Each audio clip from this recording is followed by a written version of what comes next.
So have you ever wanted to learn how to lead people most effectively? What I mean by that is being able to get close to people, being able to feel connected with them without feeling like it's okay for them to walk all over you. And that is a topic that we're going to be talking about here today. Whether this is something you're struggling with in business, something you're struggling with at home with little monsters running all over you, or you are struggling with it in your career. That's what we're going to talk about, because there is a way for you to lead people in all three of these areas in a way that will make you feel more connected than ever and not have them walking all over you. And so you can actually step into the powerful leader that you truly are. If you're ready to do that with us, are you ready to do that with us? Yeah. Then I should probably get ready to push the button, because I'm going to push the button right now. It's time to redefine leadership. Welcome to Modern Leadership, where we see things differently. Our channel is all about empowering entrepreneurs like you to achieve the next level of success in business and life. We believe that you can create a massive impact in the world without compromising your personal life or family time to do so. We're committed to providing you with actionable tips and strategies weekly to make that possible. So if you're ready to become a modern leader and make a lasting difference in the world, consider subscribing. Turn on notifications and dive into our community. We want to thank you for being here, because the world needs your leadership now more than ever. Let's go. What's up, everybody? Welcome back. Welcome back. Super pumped to be here with you guys. I know some of you guys are seeing me for the 13th time today. Marie says, let's go. More. And they are back for more. You guys are like glutton for punishment, huh? Good morning, Steve and Marie. Cheryl, what's going on? Aaron, we got Kurt up in the house. Mike is here. Cynthia, of course, getting always the first one, by the way. Always the first one. Always punctual. Always punctual. But we're super pumped to talk about today's topic. I'm curious for you guys, when you think about being the most effective leader, what area of your life do you think would be improved the most if you can be effective, not only as connecting and feeling empathy and being able to like get closer with your people that you're leading, but also making sure that you have boundaries set up so that they don't walk all over you and you don't feel like you're a pushover? What area of your life do you think would be the most impacted for you? Love to hear in the chat. So here's the thing. So how do we lead in a way that makes us feel super connected with them? And especially for all those of us who are like nice leaders, without getting people to walk all over us. What we're going to be talking about today is we're going to be talking about the three aspects of this so that you can really step into not only a powerful leadership role, but you can actually get it to be where people respect you, they have boundaries, you respect them, but also they feel really closely connected, almost like to the point where they realize that you really do want these goals for them, but you also have boundaries in place to make sure that they don't get out of control, right? Because the best thing that you can do as a leader is be in the middle of both of these places, where you're that person where they feel comfortable to have a conversation with, but you're also not that person that, they're going to get drinks with or they're fooling around with and they don't really respect, right? So we're going to share 3 different breakdowns of what it takes in order to become this type of leader. We're going to talk about the mindset. We're going to talk about the tactics, and we're going to talk about the accountability, which is getting yourself to show up and do this. Because some of you guys may know all of these things, but it's hard to get ourselves to do that. And we're going to be able to help solve that problem for you. So be sure and stick around to the end so we can actually break that down for you. So we're going to start off with the mindset piece, and Teresa's going to jump into that. So what do people need to know? How do they need to reframe what it is that they're doing so they can be a more effective leader? Yeah, so it starts off with understanding that there's like this beautiful synergy, and it's really about understanding that there are, you can be a compassionate leader, you can be a leader who understands who they are, cares about who they are and what their goals are, but then also respecting each other's boundaries. So it's about like my goal or anybody's goal as a leader is to find that synergy and to really expand on that and learn the skills and develop the skills to be able to continue with that. So it's all a giant science experiment, like everything, right? So you just have to try it out and see what works. So learn the lessons that you try to implement in this part and then, learn from it. Yeah. Jocko Willink talks about it in his book. The dichotomy of leadership is like, oftentimes the beautiful place as a leader is somewhere in the middle. It's not somebody who's like overbearing, but it's also not somebody who lets everybody do whatever they want, right? It's somebody who's not like overcritical of everyone, but also someone who never brings up anything because you're afraid of what people are going to say. Like the beautiful place is in the middle. And what really Teresa said is so beautiful, because it's like there's a beautiful place. There's a place there in the middle for you to be if you're willing to lean in and to try it. Now, I wish there was one way that we can actually do this and help everybody. But the truth is that everybody's a different style of leader. Yeah. Some of you guys are like, I'm the kind that people tend to walk all over, and we're going to have some strategies for you. Some of you are like, I am a leader. I point in that direction, and that's the direction we go. But your team is like very nervous about even bringing you anything. Your kids probably don't even bring you things because maybe you're the fixer like Mark. And they're like, I don't want you to fix all my problems. I just want to have somebody to talk to, right? And so having this beautiful synergy somewhere in the middle is what you're going to be able to find out. We're going to share that with you today. Now, I want to start a little bit with the tactics, all right? We're going to start with both of these pieces of leadership. Like the first piece, which is being like nice, connected with people, having great conversations with them, getting to know them a little bit better, because that is an important part of leadership. So if you find that you're on the other side, here's a couple different things that I want to point out to be able to create those kind of like relationships. Now, I want you to think about a relationship that you have in your life, and it could be with a leader. And I want you to think about what it feels like when it feels like they're on the same team as you. It feels like they want the goals just like how you want your goals. It feels like you're not just doing this by yourself. You feel like somebody that you can actually have a conversation with. You can actually tell when it is you're struggling, and they can help bring you out. Now, here's the thing. That is a process called psychological safety. It's creating a safe environment. We call it a container to actually have those conversations. Because if you're the person who is too overbearing, you're actually not going to get the information that you need to effectively lead.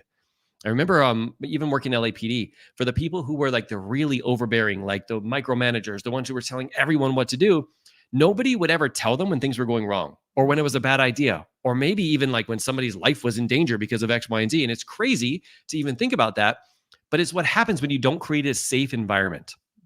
I remember hearing this really early on from one of my mentors in the Dad Edge. He said, Mark, do you want to become the person that, something happens with your son and he thinks, you know what, this just happened to me.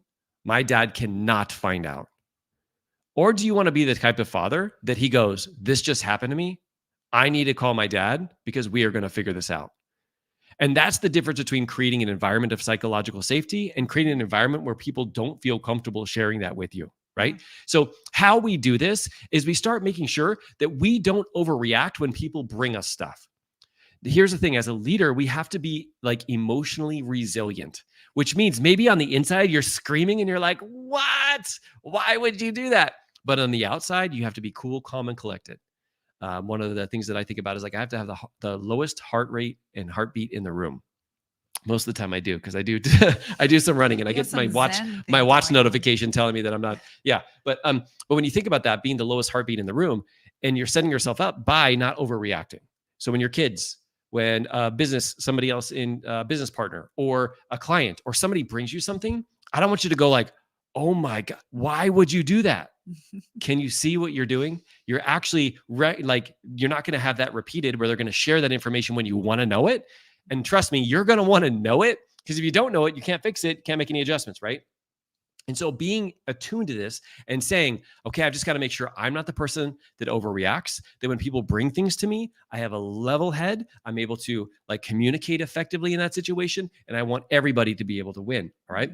So the second piece of this is creating this kind of like psychologically safe container, is to really think about this whole process of empathy. Empathy is getting people to see that you're willing to see it from their perspective. Now, one thing is it does not mean that you believe they're right. Okay. So if my son is like angry or frustrated, and first off, the way that my son feels is directly related to the thoughts that he's thinking. It makes total sense to him. It is not helpful for me to tell him that he shouldn't feel that way, or that's a wrong way to feel. That's emotionally invalidating. And he's not going to come and trust me and even want to share that information. Instead, what I can do is I can understand from his perspective, he's angry and it makes sense. And so I would think to myself, why, if I was in his shoes, would I feel angry? And I would be able to get to experience a part of it from his lens. But it doesn't mean that I think that he's right. Maybe he took some actions that he shouldn't take. Maybe he yelled or screamed or punched something, right? being able to validate them and getting them to see, like, I would probably feel that same exact way if I was in that situation. However, the actions that you take, that is not something that we can tolerate, right? And so it's a different feel because we're willing to have that conversation. We're willing to feel that empathy, but know that just pretending that we have empathy doesn't work, but also feeling empathy and thinking that that means that it's okay for that person to do and take those actions is also not right. It's somewhere there in the middle where it's like, I feel where you're coming from and I'm here to help you. And not always do I have to come up with a solution, but you can even put it back on them. Like, what do you think you're going to do? Right. And so being able to do this, being able to have this conversation are ones that you can have when maybe you're a little bit too strict, maybe when you're a little bit too, like, people don't feel comfortable sharing things with you. You start by being able to meet them where they're at by empathy, by especially when they're going through like some type of emotional experience, and also not overreacting when they bring things to you. Now you're creating an environment of psychological safety. Now let's talk about the opposite. All right. And then we'll go back to you. All right. Okay. Because I want to hear you talk a lot more. Okay. The opposite is for people who want to create boundaries, right? These are the people who are really good at feeling empathy. I mean, you jump in the pool. I mean, you're swimming in there with them, right? And you're nice. You don't have stringent rules, but sometimes you let people walk all over you. And that is setting up boundaries. Now, when we set up boundaries, and we'll do a video for this in the future of like how we actually do that and how we communicate it, one of the most important things is we have to determine where our boundaries are. Like, what can people say? What can people do? Like, how close do we get? Like, we have to think about that in advance. Yeah. If we haven't, it's okay, but you need to now sit down and go, where are my boundaries in this situation? Where was it crossed over the line? And as a leader, I shouldn't have allowed that because I should have actually stepped up and communicated to that person that those are some boundaries, right? Because there's going to be a situation when you're uncomfortable, when you're like, like, I should probably say something. But if you don't say something, it's kind of your fault that it continues to go on, because not saying anything is basically you saying that you approve of it. And so in these situations, when you're really trying to get the boundaries in place, you have to remind yourself that the boundary is not just for you, it's for them too. Because if they feel it's okay to do that or to say that or to treat you that way or whatever, they're going to feel the same way about everybody else. And that's ultimately going to hurt them, because somebody is going to step up and create boundaries, and it's going to actually not be necessarily for them. And they're going to kind of like have some repercussions from doing it.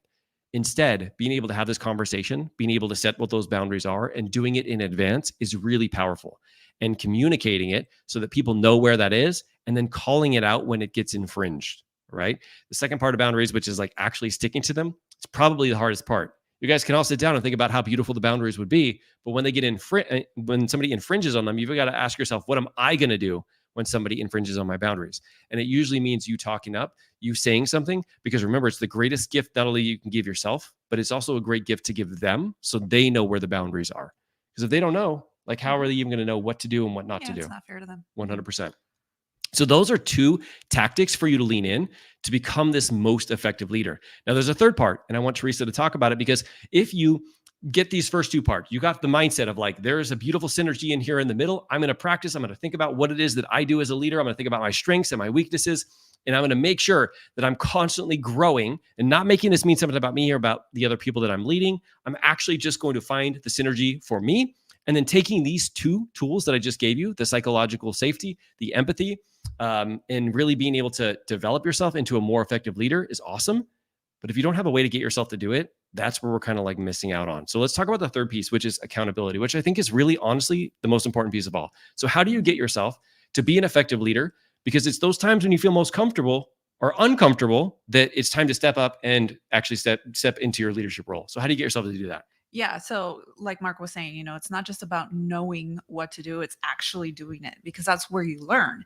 And the biggest piece here with accountability is to find someone else, another team member or a mentor that you can bounce these things off of. Because, being a leader isn't about having all the answers. Being a leader is knowing that you can find the answers if you don't have them, so that you can help the people that you lead. So finding a mentor where you can, discuss some of these things that are happening, and then really commit to learning Like we're lifelong learners. So being committed to learning the lessons and learning what you can do better is really key. There was one other thing I was going to say that slipped my mind.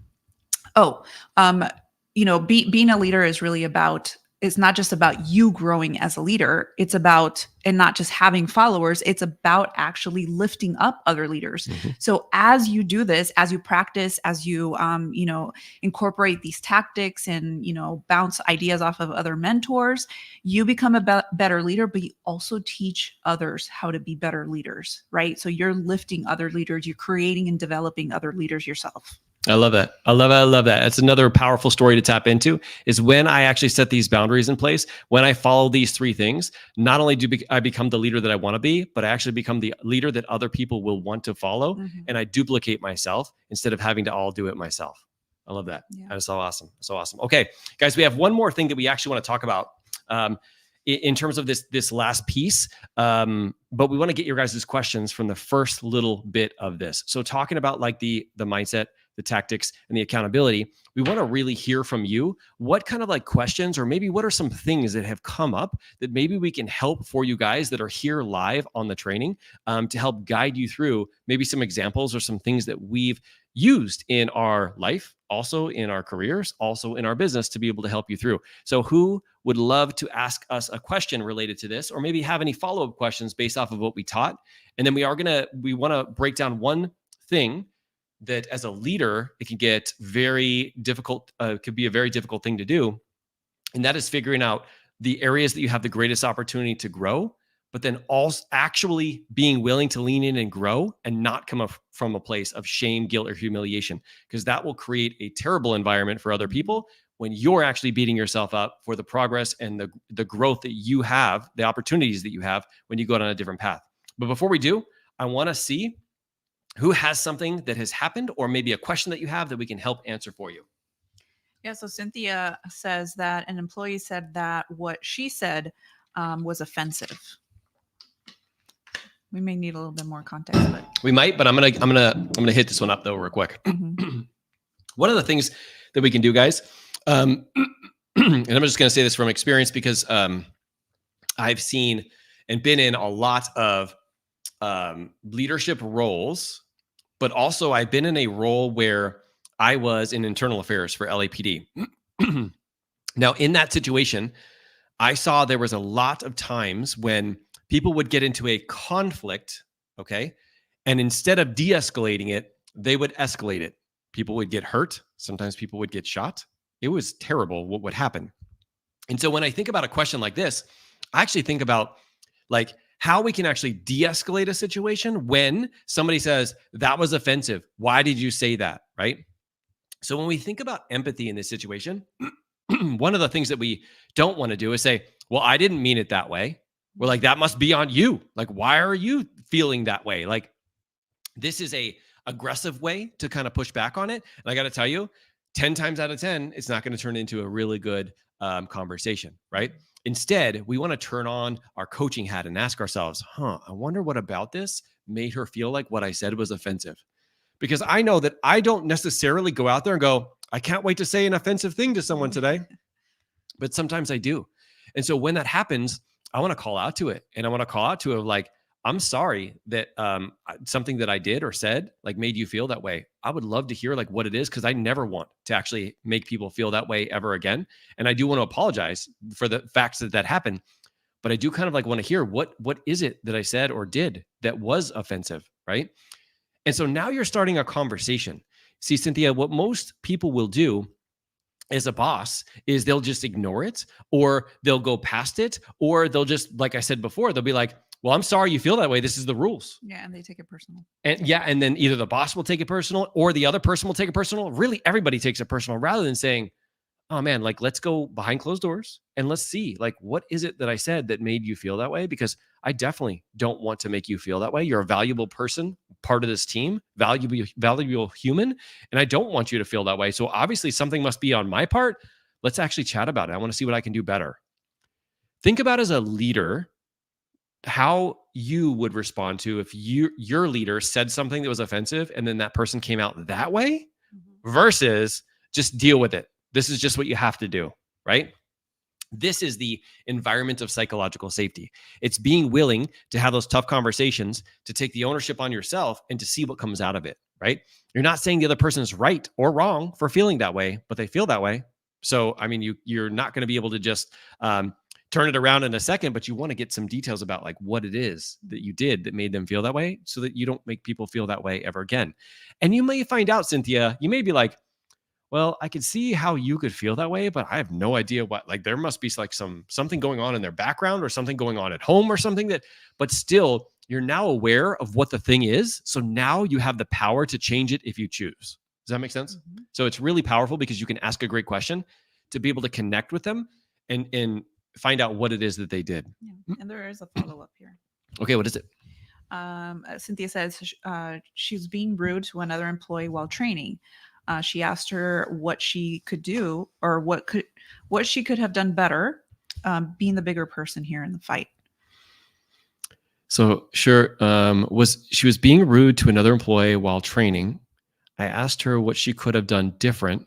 The bigger person so you can ask people what they would have done different. However, in order for somebody to feel emotionally seen and heard, you have to get to the root of what it is that actually caused them to feel that way.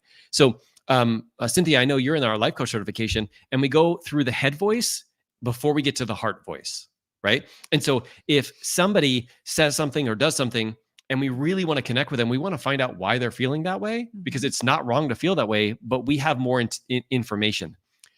What does it feel like when you're having a conversation with somebody and it feels like they don't know what it is your situation is you're going through? They don't know what's happening. They don't know what direction your brain goes. And they're just assuming or trying to divert the attention to something else of like, okay, if you were to do this over again, what would you do differently? It could kind of feel like a slap in the face, where it's like, you're not even giving me a moment to share with you like why this is this way, right? Now, there's going to be situations where you can say, hey, okay, this happened. Let's think about what we could do differently. But in a situation where somebody feels like they're offended and they're like, I am offended, being able to have a place to verbalize that so they can say it out loud now is going to make them feel like, okay, I can calm down, as opposed to, hey, what would you do differently, instead of being able to tap into that. Does that make sense? And in this kind of environment, usually we don't want to do it in public. So if you have both employees that are there, you usually don't want to do that in public first, because everybody's temper, everybody's anger, everybody's push method is in the head voice. Generally, we need to make sure that we can calm everybody down, and that's when we can have conversations. I typically do this by themselves, and then if we need to, bring them together to be able to have that conversation. But first, you want to be able to de-escalate the situation. Does that make sense? Michael says, how would you interact with an employee that mildly blows up at work? That is kind of out of character for him. Mike, I would go up to him and I would say, hey, listen, whether like you're important to me, you're important to the work environment here. And I noticed some of these things that have been happening, and I just want to know that I'm here to kind of like support you. And I want to see if there's anything that you need or anything that's going on that maybe I can support you with while you're, with whatever you have going on. Right. So you'd want to sit down and formulate how you would talk to that person, because I mean, are they your friend? Are they somebody who's working with you? Are they somebody, but like really getting people to see, I really care about you. And I really care about like, if you're going through something and I can help you, or don't try not to say help, by the way, because help is just a red flag kind of like word. You can say support. I want to be able to support you through this. Right. I just want to see like how best I can do that. Right. If there's something going on that I can help or that I can support you with, I'd love to be able to do that. And so now what we're doing is we're meeting them where they are. And basically I don't want to say calling out the elephant in the room, but we're kind of calling out to, hey, I saw this behavior and it didn't seem like you. And so my thoughts are there must be something going on. And so I wanted to reach out as your friend and just see if we can have a conversation to see if there's something I can support you through. You see how that comes out a little bit different, Mike, when you're actually having that conversation, rather than don't act out in work. This is the rule. Check out like paragraph 4. This is our core values, right? It's like actually getting to have that conversation. But can I tell you how much respect you will have from them when you actually slow down to have that conversation? Mm-hmm. It is so powerful when you're the leader who's able to do that and you're willing to slow down, because most people are like, come on, we got to keep going. No, keep going. Slowing down, pulling that person away, wouldn't ask them like in the cubicle where everybody else is around, but being able to have that conversation, letting them know that you are there to support them, even if they don't say anything, Now they're like, okay, somebody's on my side. It doesn't feel like it's just them by themselves. Yeah. So We have like a sidebar Yeah. question. You said that saying help is a Yeah. red flag. Can Yeah. you explain? Yeah. So when people like, one of the things that we're like nervous about is like getting help, like as if we need help kind of thing. And I'm not going to say that it's a red flag, but for a lot of people, when they hear the word help, it kind of puts them into the victim mode, and they're like, I'm not the victim. I don't need any help. But when you say support, it gives them a feeling of you and me being able to do this together, right? Mhm. As opposed to help is you getting somebody else to fix the Like you thing. have all the answers. Like, Yeah. and also that, like, I'm the one who's going to tell you what to do. I have all the answers, right? Mhm. So there's just some words like that you will find that when you use those words, it kind of like gets people to feel a little bit like weird. So for me, I noticed that too. So when I say help, I actually change it to support. And when I do share the support piece, now people are more open to that, right? Rather than thinking, I don't need any help, right? But Yeah. support is something that people are more readily available to be able to do. Yeah. All right. Let's see. I want to answer one more. Pick one more. And then we got to go in the second part of the video. Pick one that speaks odd to you. Okay, it says Garin says, boss telling you do what I tell you to do Uh-huh. when asking to why. Hmm. Oh, when she's asking why. Yeah. So one of the things in getting, and I have talked about this. So what I'm going to say is if somebody is leading you, you can lead up the chain of command is what they say. And basically what you're doing is you're trying to lead the leader. But there are certain leaders who are not going to be led by you, and they don't care what you say. They don't care what questions you ask. They're just not a good leader. And there's certain things that you can do because you can still control pieces of this equation, right? You got to ask yourself, how can I control this piece? But I'm going to give you a couple examples of what you can do in a conversation you can have with him. But I think one of the most important things is for us, when we are in a situation where we feel like we're out of control like this, is focusing on the things we can control, which is how we're showing up. And are we doing the same things to some people that we're leading? What I have found is sometimes when I have a terrible boss, it somehow manifests through me. And then I find myself doing that same thing to people under me. And I'm like, I need to model the behavior myself while I'm actually leaning up to my boss. So that's the first thing. And I don't think that's happening getting, but I want to call out to it because sometimes when we have a terrible boss, unfortunately, some of their actions and some of their feelings and some of the way that they act to us, we unfortunately will act to other people because that's just, I don't know how we do it and work in our brain. But when we're having those conversations with him and he's like, and you're asking why, we got to ask ourselves, like, why is he offended or defensive when we ask why, right? And being able to ask him some further questions and get him to see the reason why you're asking why is because of this, this, and this. And when we think about, like, let's say for your boss, right? Your boss wants to be able to achieve a very specific goal and he's telling you to do something. And you're like, hey, I'm curious, like, I just want to know why this path is the way, because when I know that why this path is the way, I'm going to be even more into it. I'm going to be able to put more energy and effort into it. And I'm going to be able to like do what I need to do to achieve this goal. But if I also know our why and what our vision is and what we're trying to achieve, I might also be able to see some holes and I might not want to like force this thing, maybe if it's not working, and I could bring you some different ideas that maybe we could do a little differently, right? So if his goal is, I want to be able to get this done, get it be most effective and actually produce more, then you can say, now that I know that, now I can actually be all in on this, whatever it is that you're asking me to do.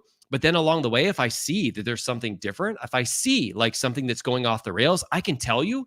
And I wouldn't have that information before. So maybe I would force it and maybe it would actually cause us to go down the wrong path for too long, right? So being able to describe that to me gives me more power to be able to share information with you so we can correct it faster and we can get to our goal faster, right? And so this is just an example. I don't really know what your boss wants in this situation, but when I think about having a conversation and I know that my boss wants something in particular, I will get him to see or get her to see how them providing me with what I am asking to be provided actually is going to help them get their thing easier, faster, quicker, less like back and forth. Like it's going to be able to help them achieve their goal even more.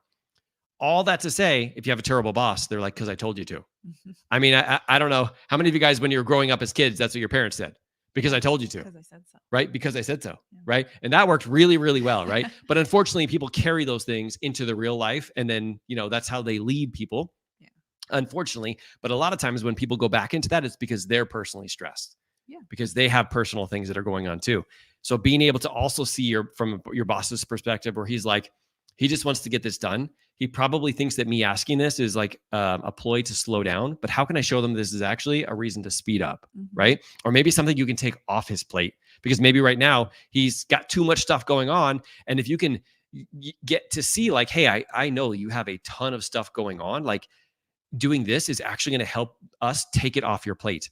And you can just have these kind of like conversations. Of course, we're in a success pod together. So if you have one of these specific situations and you can give me some of the details about him, I can help you on how to verbalize that. But always remember that he is 50% of the equation, right? And from the sounds of him, he might be open to some things if you can really show him some empathy and really get to see it from his perspective. But it might be something that even then, it's not something that's possible. Does that make sense? Okay. Let's jump in. Second part, right? So the second part is, how can we reflect on things as a leader, as somebody who's looking to grow, as somebody who's looking to get better, without using shame, guilt, and humiliation on ourselves? Because that never gets us to show up the way that we want to. Now, there's a process that we teach to all of our clients that's really about learning how to reflect on when things go right and when things don't go right. And when things don't go right, there actually are great opportunities to teach us what we need to learn to speed up this entire process if we do, or if you do, what we're going to teach you here in this training. There's a way to reflect, there's a way to learn, and there's a way to grow. That's a negative thing where we're actually like trying to push ourselves, trying to get ourselves to feel unworthy in order to do it. And then there's another place we call it our heart voice, where you can tap into the infinite possibilities that you have inside of you and find some really powerful answers. And if those don't work, you can find some more. Now, we break this down into 3 steps, like we always do here on the channel. We talk about the tactics, we talk about the mindset, and we talk about the accountability. Now, we're going to jump into the mindset first, because if you don't have the mindset to be able to tap into this in a way that's going to help you grow through the opportunities, all you're going to see is problems instead of possibilities. So, Teresa, how can we get ourselves to focus, or what are some of the stories we can tell ourselves to remind ourselves of not only how important it is, but how to get through it? Yeah, and it's really reflecting on your wins and the lessons that need to be learned. So this will help create a more of the like, hey, like this is a victory and I can keep going this way, right? So you kind of know which path to take, but it's really about recognizing that there are wins and that you can acknowledge them so you can keep repeating them. Because if we don't learn from the wins or the lessons, then we can't continue to, go down the right path. Yeah. And so when we have this kind of frame of mind, whether this was either a win or a lesson, you are now going to go out there and find all the lessons, right? So you can either appreciate the wins and say, how can I continue to do this? Or you can look for, people say failures, but you can look for the lessons and know that there's a lesson in every single thing that you believe that you fail. There's a lesson that thing's trying to teach you. And unfortunately, if you don't learn the lesson, you know what happens? You repeat. It continues to repeat, and it gets worse and it gets worse and it gets worse until we actually learn it. And we've still been like having struggles with this, learning different lessons, right? And so this is a part of the experience, but it's also an opportunity for you to grow. So when we tap into that mindset, when we tap into the mindset of there are either wins or lessons, now we have to start getting into the tactics of what we can do to actually pull that out. So the first one is really asking yourself, like, what is something that I did well in this situation? What is a win that I'm proud of? Now, it doesn't matter what it is. You put together a business training and nobody shows up, right? You send a message, nobody responds back. You show up as what you think is the best version of you as a parent, and your kids don't respond that way. There is still a win there, and you need to find it, because it's very easy to be focused on everything that's broken, wrong, or missing. We call this being focused on the problem. And yes, we're going to want to solve the problem, but the truth is when you focus on the possibility, you're going to solve the problem by default. And so when you ask yourself, what are some wins? What is something that I'm proud of in this situation? What did I do well that I want to keep doing? Now you're starting to pull up some of those wins. And I don't care how terrible that situation is about business or family or health or whatever, there always is something that you can say, I'm proud of myself for doing this, even in the worst situations. Now, the second thing is asking yourself, if I were to do this over again, what would I do differently? Now, here's the thing. Like when we coach people, we coach a lot of entrepreneurs, a lot of parents, a lot of spouses. I almost said husbands and wives, but yes, spouses.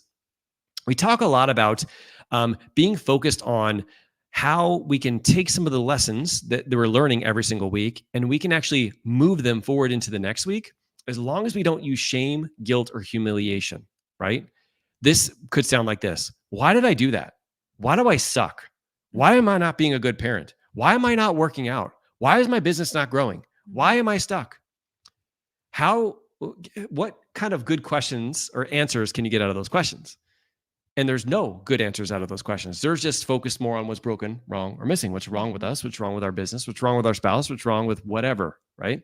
And instead, when we ask ourselves a question that's related to, if you were to have a chance to do that over again, what would you do differently? And what it does is it takes the shame and guilt out of it, and it gets us to say, if I were to do this again differently, I would try this.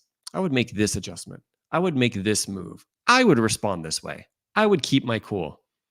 And then the follow-up question is, how can we take that lesson and move it into the next time that this happens? How can we make sure that this is the priority for this next week? So when it comes up, I actually do show up differently.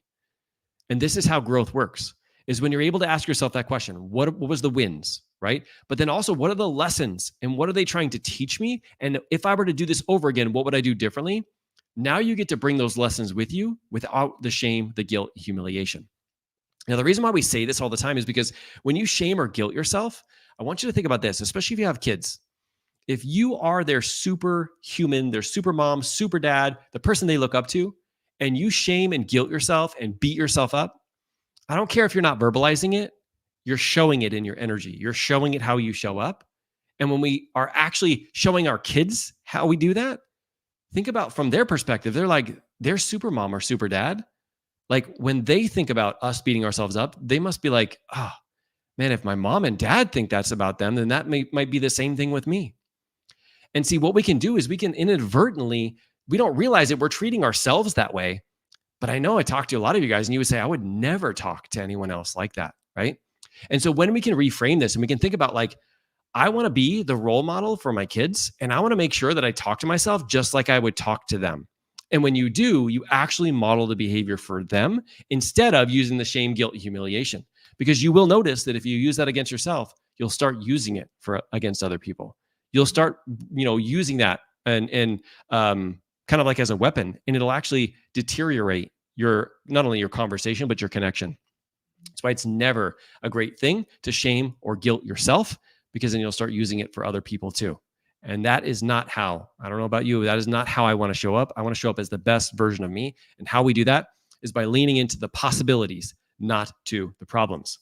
Now, this taps into our third piece, which is the accountability, which is getting yourself to show up. The truth is this is very hard, especially when you first get started. That's why everybody needs someone else who understands this framework, who understands how to ask these questions, and understands how to not only get you to feel like you're heard, but also knows what questions to ask you to not get you going on the path of problems.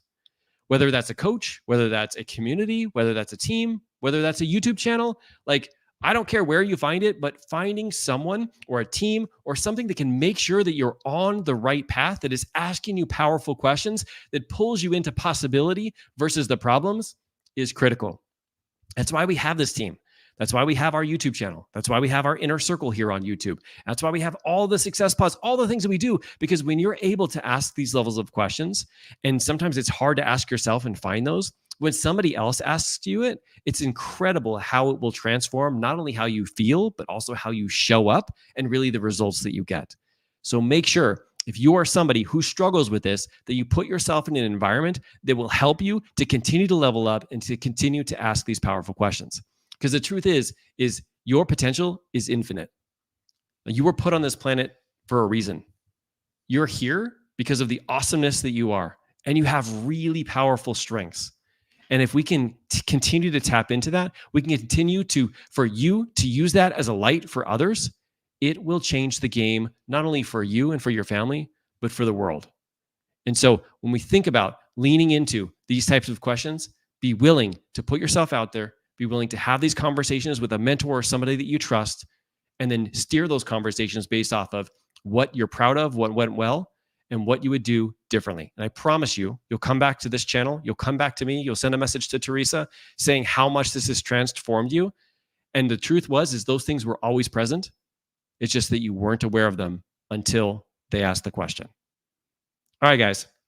Now, what we're going to do is thank you, Ubang. What we're going to do is I want to see if you guys have any ways that you have found reflecting to be super powerful for you. Like, what ways do you reflect that have made the biggest impact for you when it comes to business, when it comes to family, and when it comes to connection? So when you think about that, I'd love to hear from you. What parts of reflection work best for you? Because even people are going to be a little bit different, right? People are going to be more family driven, more results driven, more money driven. I mean, there's no right or wrong thing here, but I'm curious for you, what are some ways that you have reflected that have made the biggest impact for you? And then while we're waiting, can I get a card? Oh yeah, go ahead. By the way, you wanna call out to some maybe some questions that people have, because I know that there have been a couple different questions. I think there were just follow-ups to the initial questions. Yeah, Marie says it's never good to beat yourself up. Yeah. Yeah, but it's so easy, isn't it? With our head voice, so easy to go down that path. Cynthia says learning the lessons. 100%. 100%. Let me see what Mike says. Mike says, I tried to explain to one of my leaders once that he would get more buy-in if he expressed why we needed to do what he asked, and he proceeded to mock me for the rest of the day. Ugh. Yeah, Mike, that's kind of like what happens. One of the things that you that might be very helpful for you is to tap into you modeling the behavior for him, because sometimes people will hear us say things, but when we actually show them ourselves and they see that we get our teams to rise to a different level, then they start asking us questions like, how did you do that? And you're like, remember when you were joking around about this thing and you were mocking me? That's how I do it. I mean, it's the best stamp that you can put on a conversation, because I've had that a lot where people are like, why are you slowing down to tell this person the reason why? Or why are you pulling this person to the side and having a conversation with them? Like, this is work. This is what we have to do, right? This is the police field, by the way. You just got to get out there and you just got to do it. It's just a part of the process. And I'm like, that's why my team operates the way it does. And that's why your team operates the way it does, right? Because people aren't willing to to see things differently because of the way that they've always done it. And I communicated that a little different way back then. But being able to have that stamp of approval by you actually modeling that behavior yourself is the best gift that you can give. Aaron says, I needed this. I've been listening and absorbing. Thank you so much. You're welcome, friend. Marie says, biggest takeaway from this is my boss is a human. So she also has her head voice and she is unconsciously doing it. Marie. Bingo. Bingo. Bingo, bingo, bingo. Like when you take that is called empathy, Marie. And so proud of you for calling that out. When you take someone that has the potential, because we let them, to piss you off, you're like, my boss is the worst. He could piss me off. He's doing this. And you, Bad words or sad words? Sorry. I thought you were going to say that because you're my boss. Sometimes you do make me. But when we're able to see things from, you know what, he's a human too. And he's got issues. He's got things that have happened in his past. He's got people probably breathing down his neck. He's got people above him that are yelling at him because they're also not effective leaders and they're trying to get him to do these things. And believe it or not, he's probably protecting me from the leader above because he's even worse. Now you start to see a different perspective, right? And now it gets us to show up a little bit more different. We can show up a little bit more compassionately. It doesn't mean that we have to not have boundaries in place, but it gets us to see it from a different perspective. So proud of you, Marie, for doing that. Mike says, when I've tackled certain issues at home with my kids, when I would be with employees, I had better interactions with them and showed up how they could do things better and differently. Mike, I love that. One of the things that I do call out to is generally when we're struggling with something, there's another area of our life that we actually do that thing exceptionally well in. And so I will ask a client of mine, I'll be like, hey, right now you're struggling with this when it comes to your parenting, but what are some things that you do at work or in business that you do exceptionally well when this kind of situation comes up? And they're like, oh, I do this, this, this, and this, and this. And I'm like, okay, it doesn't transfer directly, but here's the universal principles you told me. How could we use that when it comes to the relationship with your family? And the lights turn on their eyes and they're like, oh my God, I never thought about that, right? It's because those things are universal. And so sometimes when you're struggling in one area, you got to ask yourself, if I was struggling in this other area with the same exact thing, how was I able to overcome it? And now how am I going to be able to pull that all over and move it into this new area, right? When directing, I always provide the why. It is so appreciated. Yes, Cynthia, continue doing that, friend. Continue doing that. Okay. So today's question of the day is, this is a beautiful question. What's one thing you can do today to create a better tomorrow? What is one thing you can do today to create a better tomorrow? I'm going to answer this. I'm not going to eat like Lazy Dog Cafe today. Why not? So I'm doing the 75 hard. So I'm very specific about the food that I eat. But even when you try to eat healthier when you're out, it does not feel the same in your body. So today, what I'm going to do better is I'm going to do 0 eating out, and it's going to create a better tomorrow for sure. We usually don't eat out 2 days in a row anyway. No, we don't. We don't. So guys, what's one thing you can do today to create a better tomorrow? I'll answer that. Go ahead. I think reflecting on the day, because that way you can, see what your wins were and what your lessons are, and then move that into tomorrow. Like, oh, okay, well, maybe today didn't go so well because of X, Y, and Z. Let me do something different tomorrow, right? And how long do you think that would take? Couple minutes. Yeah. Yeah. And I just wanted to bring that up because sometimes people think that takes forever, and it takes like 3 or 4 minutes. If you overthink. Yeah. But if you just, write down what pops up in your head first, then Yep. I like it. How about everybody use that framework, right? First question is, what is a win that I'm proud of today? Second is, if I were to do today all over again, what would I do differently? And what if you just answered those 2 questions today? Yeah. That'd be awesome. Yeah. What if you just asked those at the dinner table? What are you guys all proud of today? And then if You're you gonna could be do like, today all over again, what "Oh." would you do differently? I would have played this game instead of this game. Yeah. All right, guys. Appreciate you so much. By the way, we are having a bonus live next Tuesday. Some of you guys have been asking us questions. We're putting together a brand new program for people who are just getting started in business, who want to have all the foundation in place instead of doing what we did, which is like trying to get fancy first, which actually slowed down the process of the growth of our business. And so what we're going to be talking about is we're going to be talking about the things that we would do if we were to start our multiple 6-figure business all over again. So we could get back to this point and even more faster. So if you're available, join us on Tuesday. We'll leave you all the details on our channel. If you go to our channel, you'll see, you click on the live button, you can see all the details for that Tuesday call. But we appreciate you so much. If you're ever interested in joining the Inner Circle, click on the join button. You'll learn a little bit more about how to be our community, about how to be a part of our community. I know a lot of you guys here with the green marks on your name. You guys know you're a part of the Inner Circle. Super pumped to be here. And if you're new here, we appreciate you for leaning in and for making it here to the end. So thank you guys for what you do out there every single day. And we'll see you guys next Tuesday. Bye, everybody. Bye.